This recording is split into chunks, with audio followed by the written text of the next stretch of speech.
What's up, YouTube? I'm the Tatted Ball Guy, and welcome to my channel.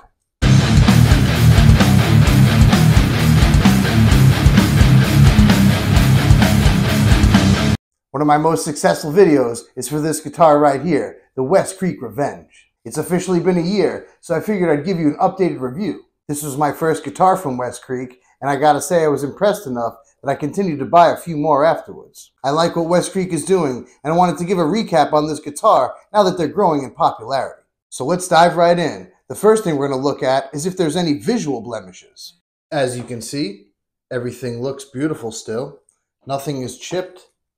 There are no separations with the binding or the glue. Everything about this guitar is still holding up really well. Well, you might be thinking to yourself, if it still sounds good, who cares what it looks like? And you're right, to a point. I think if a guitar is crafted well enough, it should still look just as good a year later. And of course, that's assuming that you're taking good care of it. If you're playing high-intensity, hardcore or metal shows, guitar wounds are bound to happen. My main bass guitar from my gigging days is full of battle scars. Guitars do deteriorate over time, so I'm glad to see that this thing looks just as new as the day I got it. As I said, guitars start to deteriorate over time. As you can see here with this entry-level Washburn, as I spin it around, the camouflage is starting to separate from the guitar, right around here. As I said, it is only an entry-level guitar. I would hope that the higher-end models don't have this issue. And just in case you're curious about how old that Washburn is, I purchased it a few days after Dime passed. I knew they wouldn't be making Washburns anymore, being he switched to Dean. So for you mathematicians out there, you just have to figure out how many years ago Dime passed away, and that's how old the guitar is. So moving right along to another part of the guitar, let's talk about the tuners. Even though these are the stock, no-name machine heads, they're still holding tune real well. That's a good sign when you're buying a budget guitar. Nobody wants a guitar that they have to tune after playing it for 30 seconds. Since I've had the guitar for a year now, it's acclimated to the environment of my studio. What that means is, as long as I keep the temperature and the moisture regulated in my studio, the wood is not going to bend all that much, specifically the neck. Another great feature I love about this guitar is the smooth, rounded ball-end frets. Nothing is worse than a budget guitar that has frets that can rip your fingers to shreds. As a matter of fact, my J.S. Jackson Warrior, it's like running your fingers down a cheese grater. All the knobs still turn nicely, no squeaking or scratching. Pickup selector, no issues. And now we can move on to my favorite feature.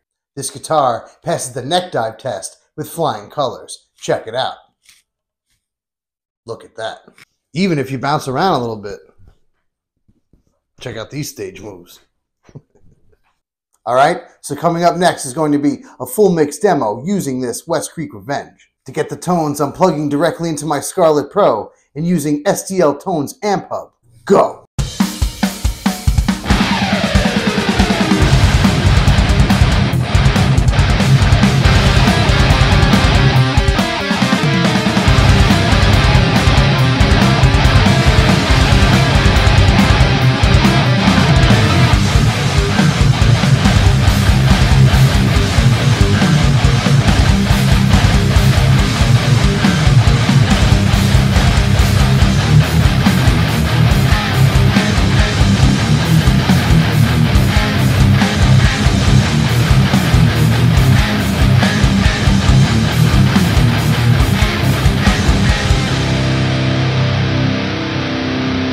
So that's going to do it for this one. We're going to keep it short and sweet.